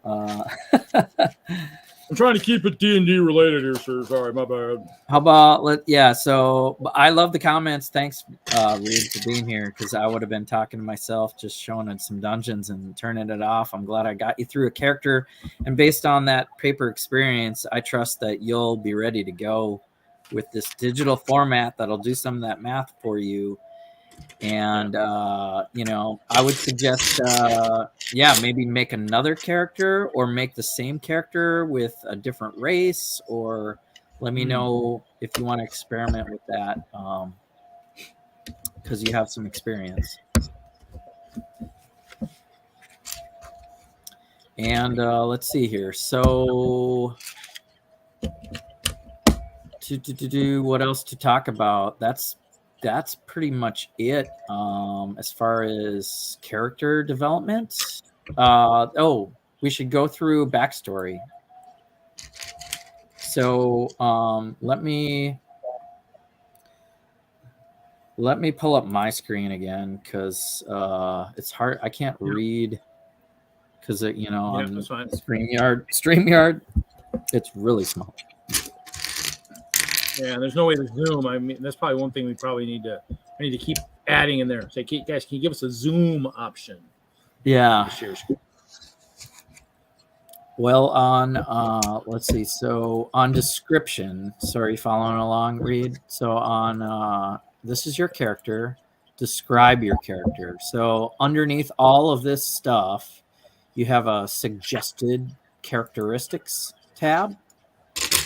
Okay. And what it says is, if you're following along on your own screen, you could get there and start adding these, or read them, and you can pick them, or you can hit the random button, and it'll pick a personality trait for you, like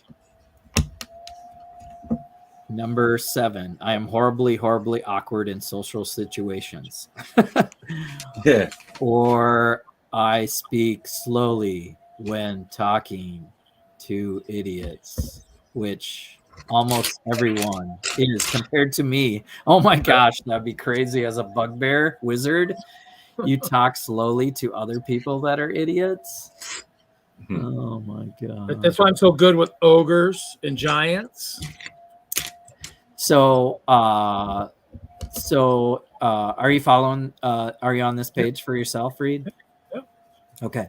So pick 2 personality traits, or roll for random ones, because that's kind of fun. And then pick 1 ideal, like power is evil, knowledge is the path to power, and a bond, like it's my duty to protect my students, and a flaw, like I can't keep a secret to save my life or anyone else's. So you're a bad liar. You can't keep a secret. And it's fun to have something like that. And then once you pick all those things and kind of keep them in your brain without the other options, your personality, your backstory kind of comes to life as this character. From there, there's some other details like alignment. You can choose your chaotic good, chaotic evil, lawful good, neutral evil, neutral good alignment. It really won't affect too much of the play, other than how you role play the character. There's also a faith button for if you're a cleric or something. You can choose a lifestyle, which is how much money you prefer to spend to take a rest. It's kind of a deep dive. I usually just pick the middle of the road one there and don't worry about it after that. You can pick your physical characteristics, like hair color. Maybe you want to be a white-haired, furry bugbear. Or skin color, and you could describe the white fur, I'm guessing you might do, or a bluish tint or whatever, and eyes and height and weight.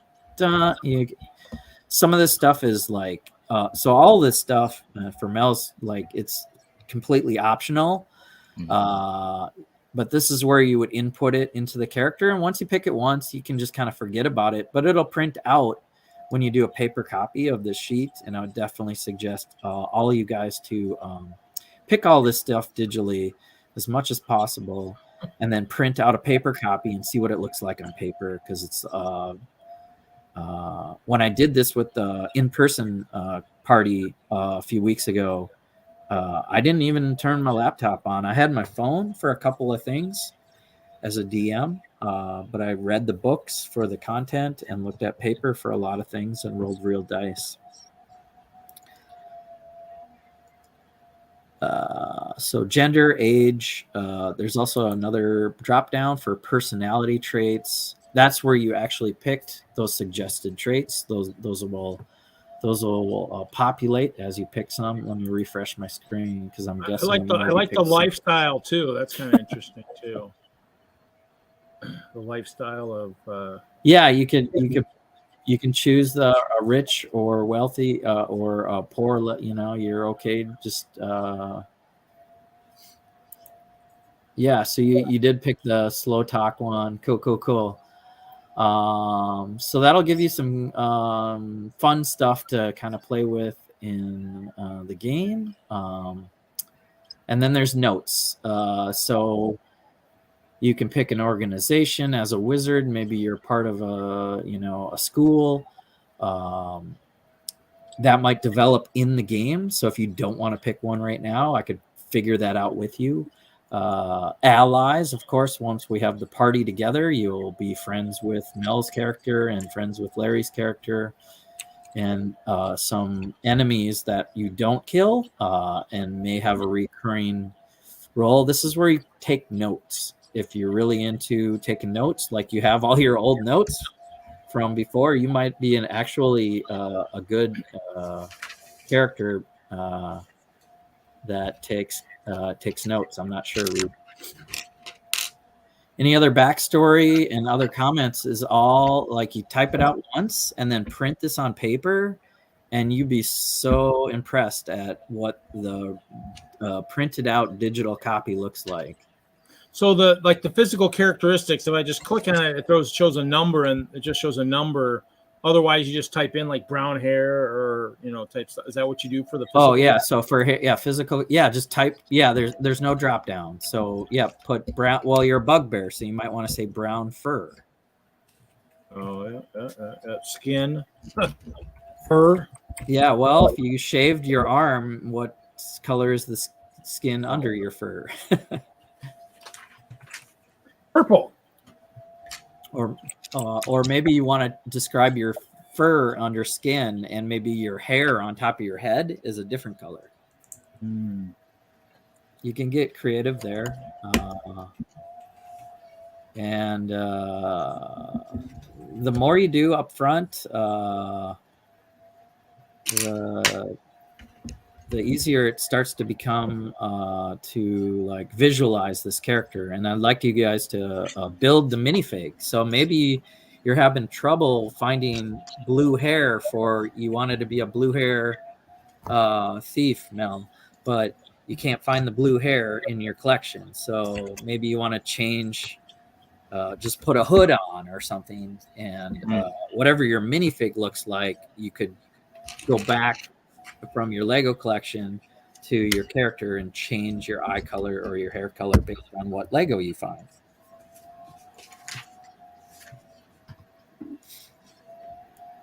So I had fun bringing out all the Castle-y ninja Lord of the Rings characters for dwarves and ogres and goblins, and kind of mismatching them to make a bunch of characters in the last few months of me practicing this stuff.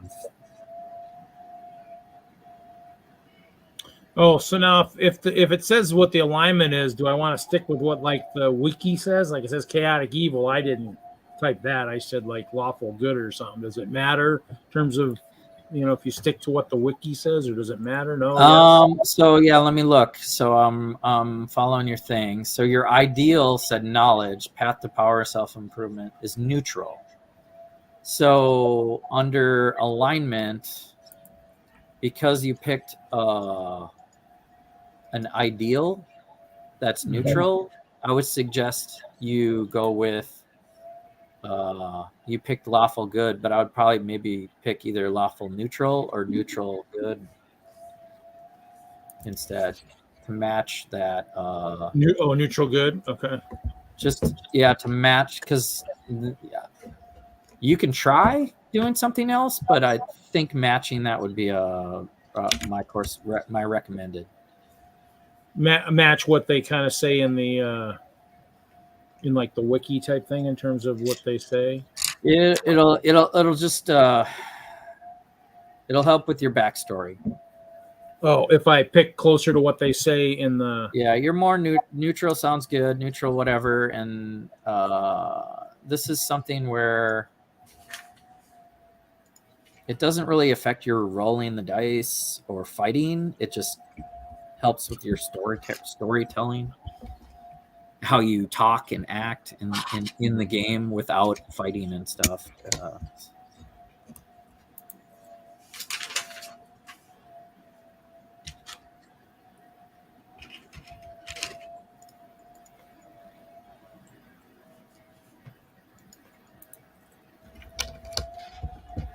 Background feature, and I really like the sooner, like Mel, since you're on here with us, the sooner you do this, the more I can actually read your character and help. Like I'm reading Reed's character, what he is and if he sticks with this character. But I can actually, the sooner you kind of go through some of this character development, the more I can kind of guide you. Okay. And then come Friday, we can get into more gameplay. Okay. But we can still do quite a bit of character development help if needed on Friday. Yeah, I'll dive into it tomorrow because you said you off tomorrow, right? Yeah, I'm off tomorrow, so hit me up. Let me know when you're working on it. We can do a non-live stream and just talk on the phone or do this because it's really helpful to share. What you need to do is create a character and give it a name or whatever. Okay. And save it. And then there's an email that I just sent out today that says join my campaign. Mm-hmm. And then I'll show it on the screen here. I think you came in a little late. So the shared screen I'm showing right now shows my campaigns where I have my Forgotten Rails, my Candlekeep, and my Critical Bricks. So here's my Critical Bricks campaign where I can see I have one player. Once you join this, you'll be 2 players, and then I can actually click on the player like I'm doing with Reed and talk you through what you're doing. And all I have to do is refresh my screen and see how you're editing your character. Okay.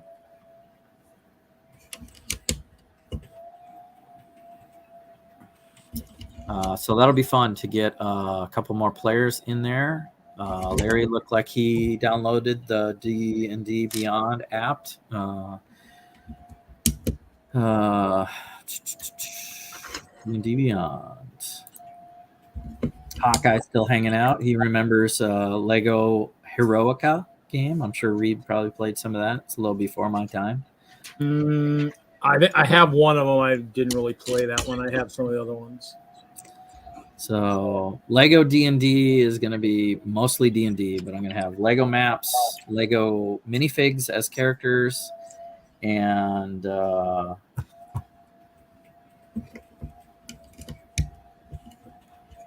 should be a lot of fun.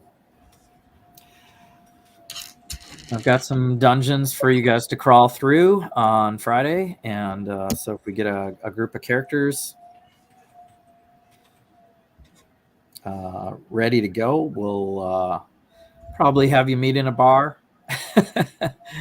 As you do, you just or a couple of characters like Reed and Larry, if I'm talking to you, or you and Mel, maybe have more of a backstory if you're both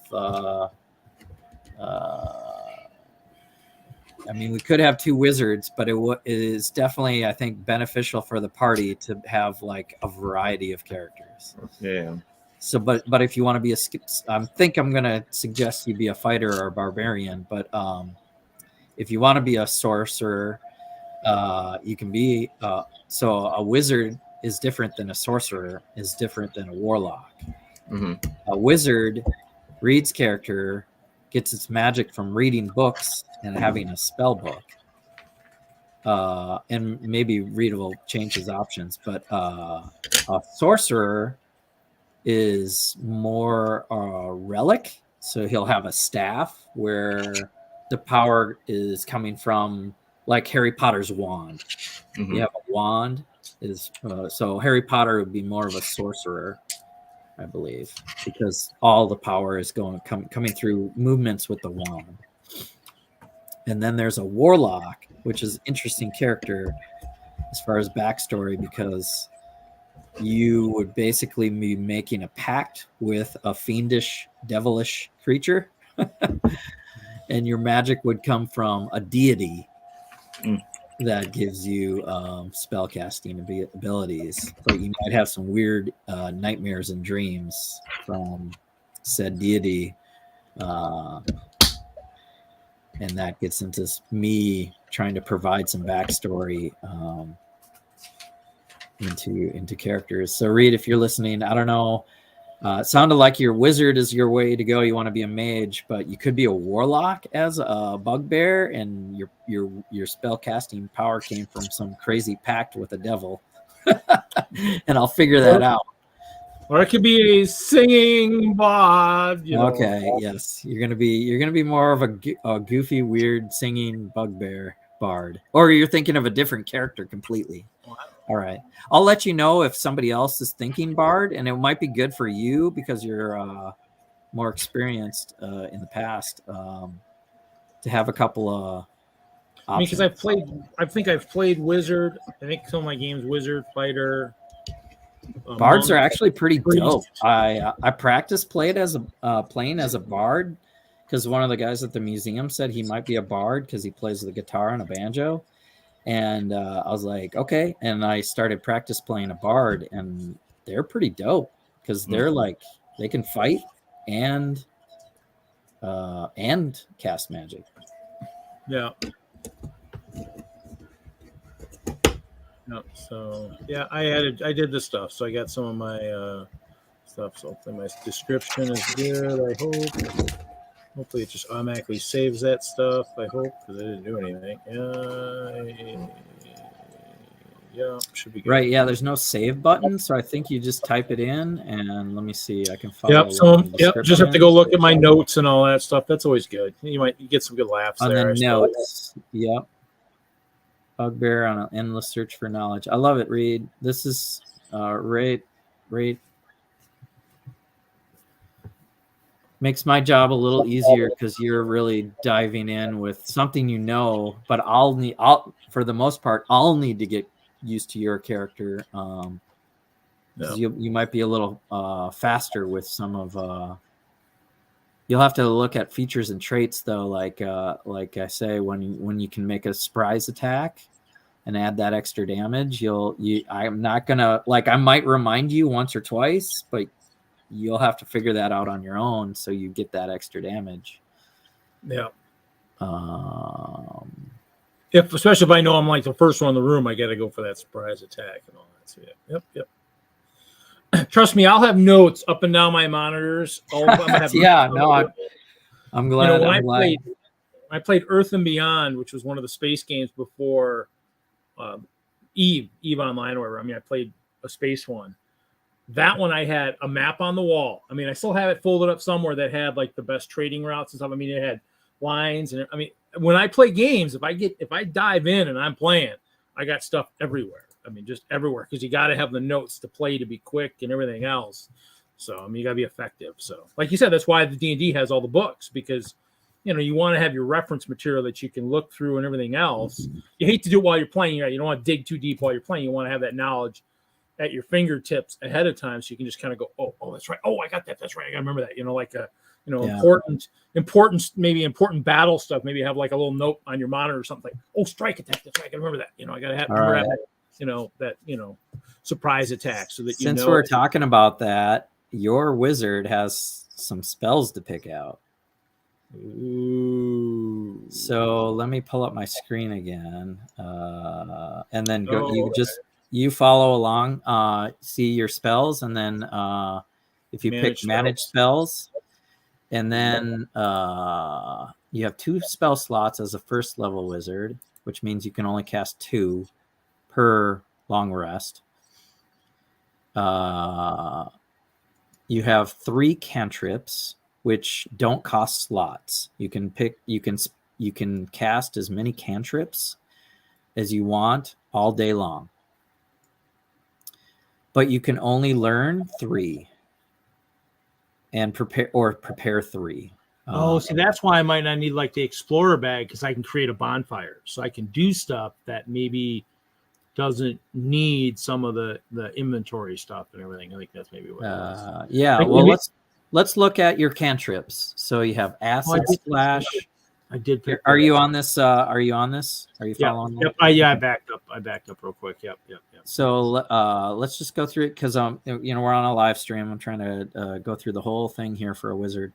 So for you get to pick 3 cantrips. So there's acid, there's blade ward, there's booming blade. I don't know if you have the same list as me. Chill touch, control flames, create bonfire. Yeah, there's your create bonfire. So if you want to be that guy that's like, boom, there's our bonfire, or burn somebody with it cleverly, push them into it or something. Dancing lights is also good for a wizard that wants to cast light in a dungeon, so you don't have to have those torches. It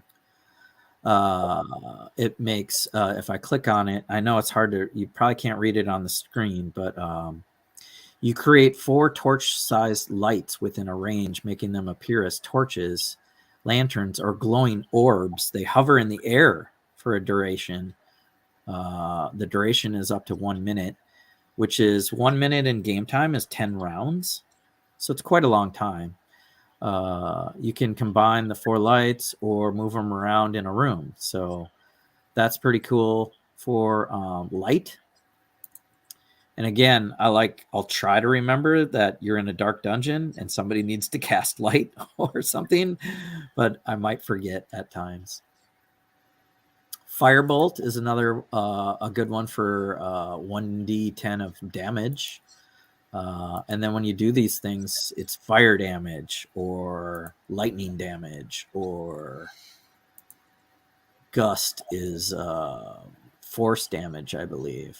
And you'll want to tell me what kind of damage when you and I'll know, poison or whatever, or fire is pretty easy to keep track of, or lightning lure, I'll know it's lightning damage. But there might be monsters that are immune or resistant to certain types of damages. So when you guys hit me with damage, when you attack with something, tell me what type of damage it is, because I've got a lot to keep track of. And this will be on your character. So Toll of the Dead and Thunderclap and Shaping Water, these are all cantrips that a wizard can pick. So Message is a kind of a cool one. You can talk to other people through your mind. So what have you picked some? Let me refresh. Read. I have not. Did you pick some out? Not yet. I'm going to do dancing lights, because that's only in a dungeon, right? Well, anywhere. You could be in the middle of the day and have some dancing lights around. So okay. It won't create. It'll just light, no warmth. Whereas the bonfire, that's the warmth too, right? Right. So yeah, this is just a light spell. They hover in the air, but it could go across a big gap, that you can't cross, or down a big ravine. Looks like 60 feet or 120 feet. You could go down into a cave and see what's down there. So you pick dancing lights, and you can always unpick it and pick a different one. So pick 3 cantrips, read, and pick, and then you have level 1 spells, and they get a little more powerful, obviously, as you level up. So I'm just going to read some off as you're still picking your cantrips. Burning Hands, Causing Fear, Charming a Person. Charming a Person's always kind of clever if it's like a guard and you just want to tell them to go to sleep or leave the room. simple characters, humanoids that hear you, can understand you. You can give them simple commands. That's like actually a pretty powerful spell when used correctly to just avoid a fight. Detect magic is a good one. You might want to detect where a source of magic is coming from. Disguise self might be a good one because you might not want to look like a bugbear all the time. You might want to disguise yourself magically. Feather fall is always a good one. If some, like from what I hear, a lot of people just fall down a well and die because you take 1d6 damage for every 10 feet. So if you fall 50 feet, that's 5d6 damage, and that could be like 20 points a hit. Was that the feather fall you were talking about? Yeah. Yeah, I'm just listening further for people. Hawkeye's leaving. Hey, thanks for staying with us so long, Hawkeye, and the offer. That's awesome. Healer, health, and distance. We're hitting the 2-hour mark pretty soon, but I hope this is like a helpful introduction to D&D Beyond for people out there thinking about playing Dungeons and Dragons. And oh, Nikki's still out there. Yeah, falling damage is ridiculous. You do not want to fall. Later, Hawkeye. Jump is magic missiles are always good for spellcaster. I guess Jim's magic missile, which is like a version of it, is kind of weird. But the cool thing about magic missiles is I believe they automatically hit. Yeah. Any presence wearers can sure, it always strikes a target. Yawn. Do away with the drudgery. Jim's dark magic. You create a twisting with a magical force. Each target. See retrains. Make a ranged spell attack. So you do have to roll for an attack on a Jim's magic missile. But they do more damage, I believe. 2d4 force damage. If the attack roll is a critical hit, you take 5d4 force damage. So that's more than double.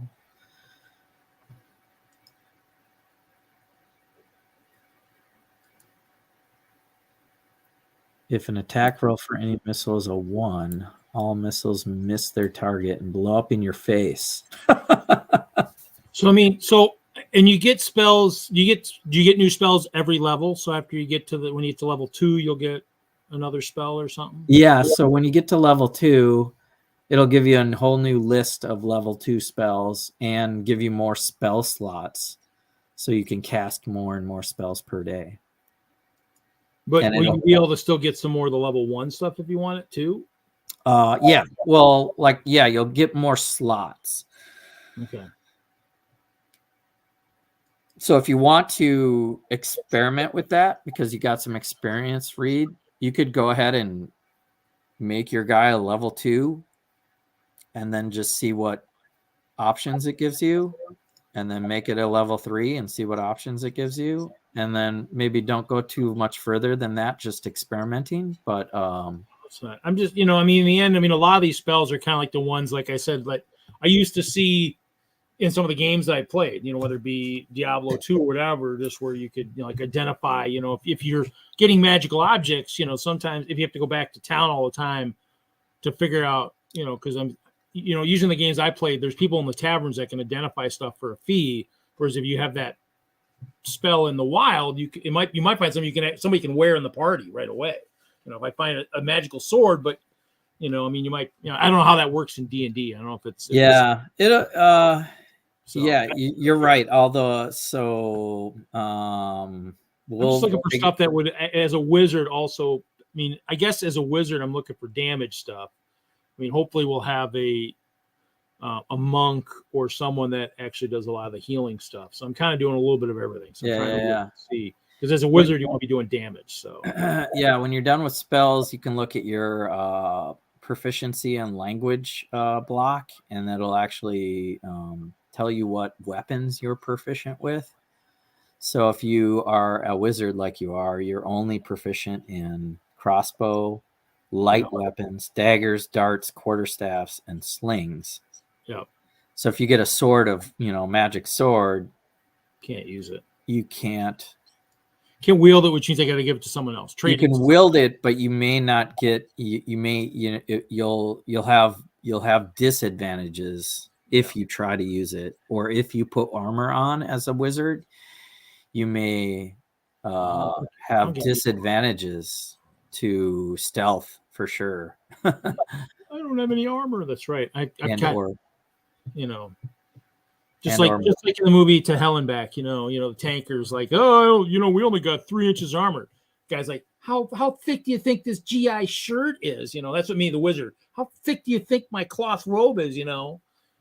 Not gonna protect me from much. Well, that's where curious about the bugbear. Like, there was a whole page of info there, but you just being a bugbear might have gave you some armor. Maybe. Because the fact that I can strike from farther away means I might not need as much armor either. You have armor. Let me look. I don't know. How do I do this? Let me just go back to builder. Race.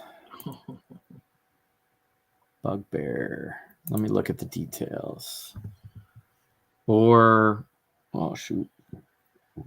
Well, this'll. Let's see. Well, ability score increases. You got to pick what your score increases were. Yeah. Instead of the creature being. There's some automatic things though. Here, creature type. I think I need the potion Hideous Laughter. Bugbear traits. You have advantage on saving throws that you make to avoid or end charmed conditions. So it's hard for people to charm you. Do you know what advantage and disadvantage means, Reed? Usually. Advantage means roll a d20, right, to avoid being charmed. And when you have advantage, you can roll 2 d20s and take the higher score. So when I say roll with advantage, you roll the d20 twice and take the higher number.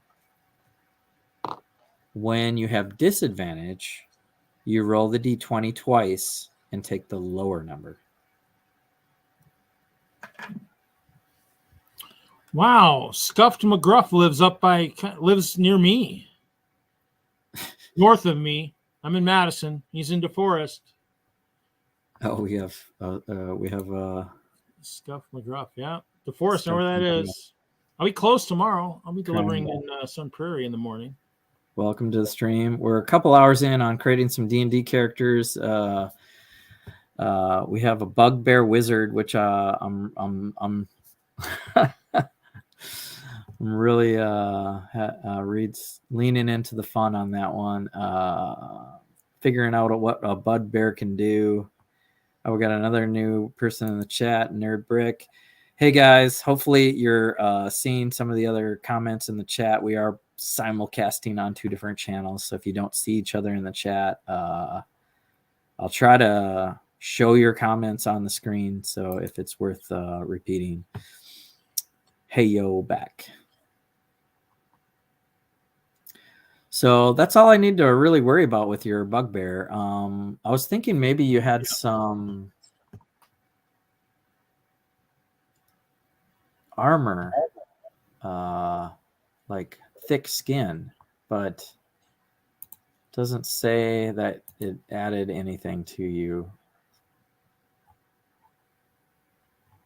for being a bugbear and thick skin or anything.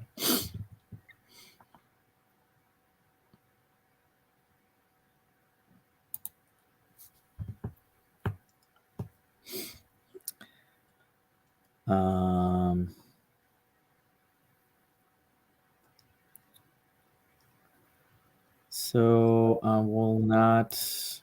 Let's see. So I'm gonna have 2 campaigns going at same time, and I'm gonna be running you guys through the same dungeon. So it'll hopefully not get too confusing for me, because I'll be just kind of reliving the same kinds of monsters, and I think it'll be good practice, if anything, for me. Go back to the screen. Nerd Brick. How's it going? We're what is it? Sunday, and tomorrow I don't have to work, so things are pretty good. I do, but and I've been really excited to play Dungeons and Dragons, so I'm glad we're doing the virtual thing here with the Lego community that I've been making friends with for the last 2 to 3 years. And we're going to play some D&D starting Friday. So starting Friday, if you want to go to Friday Night Bricks channel or Jesse's Brick Galaxy channel, we'll be getting into actual gameplay. I plan on running you guys through a classic D&D module from like 2000, the year 2000, the Sunless Citadel came out, and I don't want to spoil it for my party members here, but I've got a Lego dungeon created, so when you guys find it, I will expose parts of the dungeon map as you explore, and we'll fight some creatures and get you guys leveled up from level 1 to 2 to 3, going through this first module.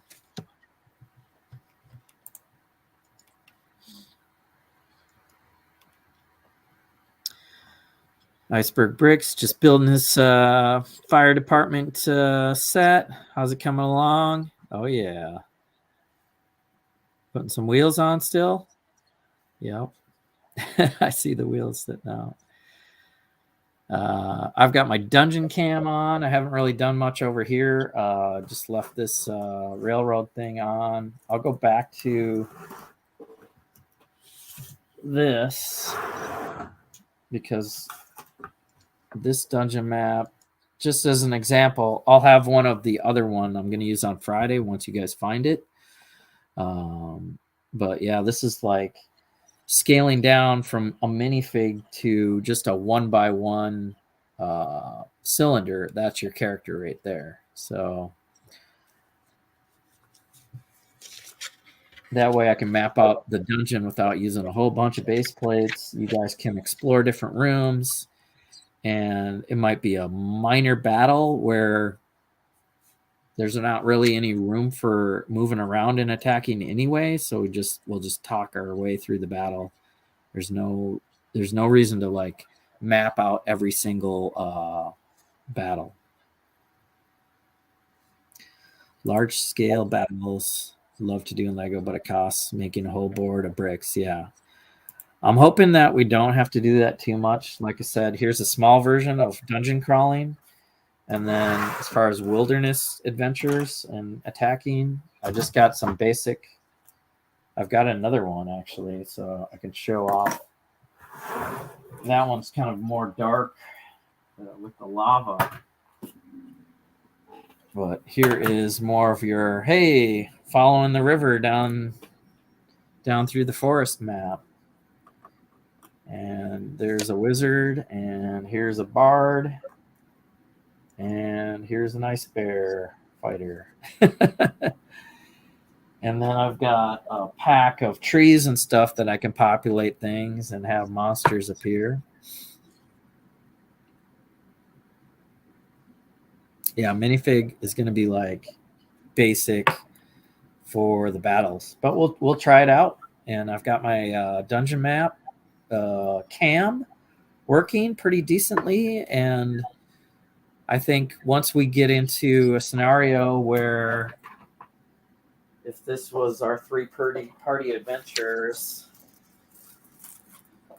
and they come across some goblins, I'll pull them out of a bag and put them like off to the side, or maybe one of them's coming out of this part of the green, and I got to make sure that appears on my camera.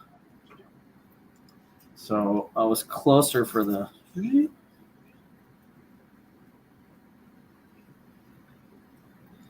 And I think you guys can just describe, like, if you're the wizard and you want to fire blast that guy to the north, just tell me you want to attack that guy to the north versus the guy to the east. And we'll keep track of northwest, east, south, stuff like that. And for the fighters that run up to this guy and attack him, we'll just count some distance out. Every stud is about 1 foot, so we'll figure that out and try to not make it too complicated about exact measurements, but we want to make it seem realistic to a certain degree. That glare's kind of goofy right there. I'll try not to. I might have to get some angle for that glare not to work like that.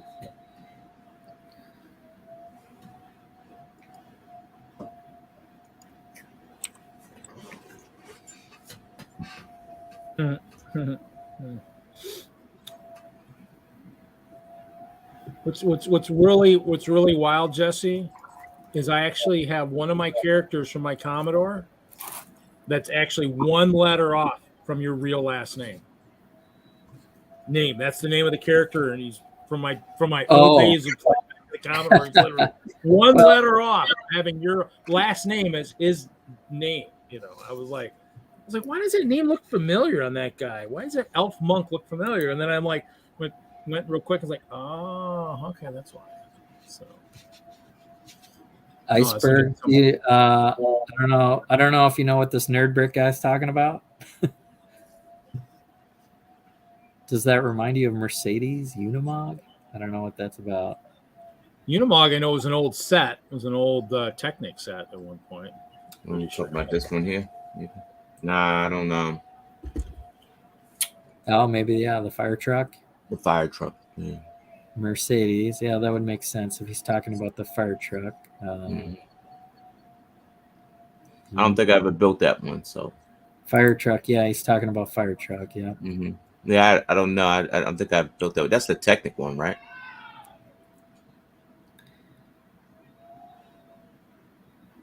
I think that's the Technic one. That's minifig scale, right? So yeah, that'd be a lot different in Technic scale. I did notice because I was doing the create the person on my thing, and so I couldn't actually. I didn't see the part where it said choose file for upload portrait, so I might have to do that for my characters. Yeah, I like the default character portraits, but if you're having a tough time there, I haven't experimented with that because I was practice playing and not like I was practice playing and didn't, I'm not going to keep this character for a whole long time.